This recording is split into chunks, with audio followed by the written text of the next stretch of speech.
The Garden of Freedom by yours truly, Nanika Edwards. The Garden of Freedom. How my island world came to be. Make mass paradise.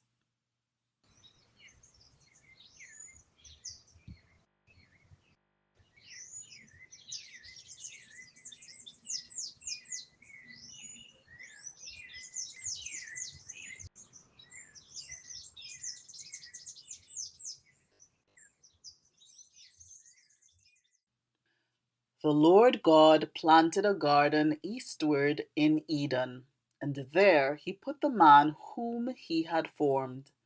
And out of the ground the Lord God made every tree grow that is pleasant to the sight and good for food.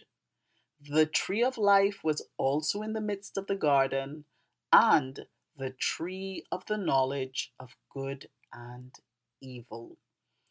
Genesis 2, verses 8 to 9. The Great Game Park. Part 1. The Garden Place.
And the Lord God formed man of the dust of the ground, and breathed into his nostrils the breath of life, and man became a living being.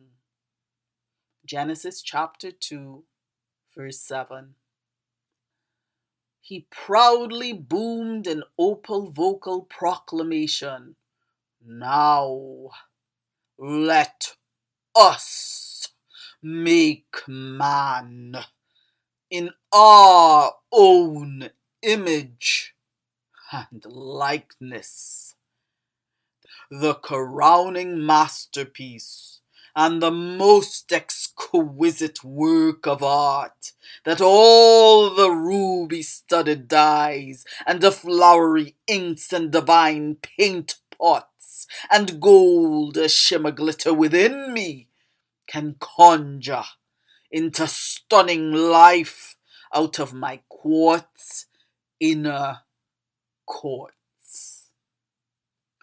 Now, The blue planet Calypso paradise that God had made, the glorious Trini Pearl Garden, was a breathtaking high mountain forest reserve of hanging heliconias, hummingbird suckling hibiscus, jump up and kiss me carpets, hedges bouqueted with ixora bunches, and the fruit tree lunches that the many and plenty fructiferous trees flowered, budded, and plumped into tummy yummy, gimme a bellyful ripeness.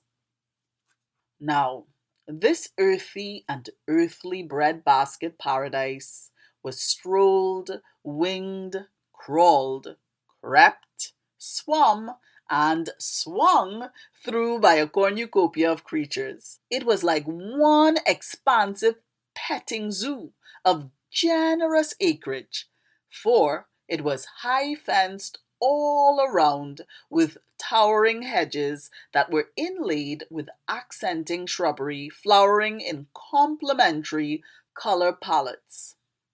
So, the first parent known to Trini Blue Planet, like so many parents in their turn, set up protective barriers for this fun-filled foliaged playpen, place of pleasure, kindergarten, kid garden, crib of curiosity, cradle of contentment, and baby bassinet of fruity and floral bounty. There was perfect freedom to roam, explore, enjoy, savor, and delight in the pleasures of this pleasure park. But the boundaries were to not just be respected, but revered. You see, the creatures of the park were dearly loved by their creator, and as was especially its royal creative.